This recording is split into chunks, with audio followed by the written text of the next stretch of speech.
They came from this time period and this region of the world. But there's also medieval English literature from another place in time, or ancient Greek writings from this place in time. So each time period and culture produces its own unique kind of literature. And in order to read the Bible well, we need to keep in mind that it comes from this part of the world and was produced in this basic period of time. So what's unique about ancient Jewish literature? Well, a key feature is that it lacks a lot of the details that modern readers have come to expect in stories and poems. And this makes it seem really simple. But actually, it's very sophisticated literature. Every detail that is given matters. And that's great, but the lack of detail means that stories are often loaded with ambiguities. I mean, take one of the first stories, Adam and Eve in the garden. Where did this talking snake come from? And why did God allow him there? Why didn't Adam and Eve die on the spot like God said they would? And who's this offspring of the woman who will destroy the snake but is bitten by it? Yeah, so many puzzles in this story. And some of these are questions that we have and that are not important to what the author is focusing on. But some of these ambiguities are intentional.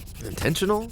Won't that lead to bad interpretations, people filling in the gaps with their own answers? Well, that's a risk the biblical authors took in writing this way. We all tend to impose our own cultural assumptions onto the Bible, but they apparently thought the risk was worth it. These oddities are really invitations into an adventure of reading and discovery. What do you mean? Well, for example, the strange promise about the offspring of the woman crushing and being bitten by the snake. That word offspring is a clue to pay attention to genealogies, which, lo and behold, run all through the biblical narrative. They trace the lineage from Eve all the way to King David and his offspring. And in the New Testament, Jesus is connected to the offspring of this royal line. Now, when you read the prophets, Isaiah connected this king to the suffering servant who would die on behalf of his people. And then, in the book of Revelation, there's this symbolic vision. And can you guess? It's about a woman and her offspring. It's Jesus and his followers who conquer the dragon by giving up their lives.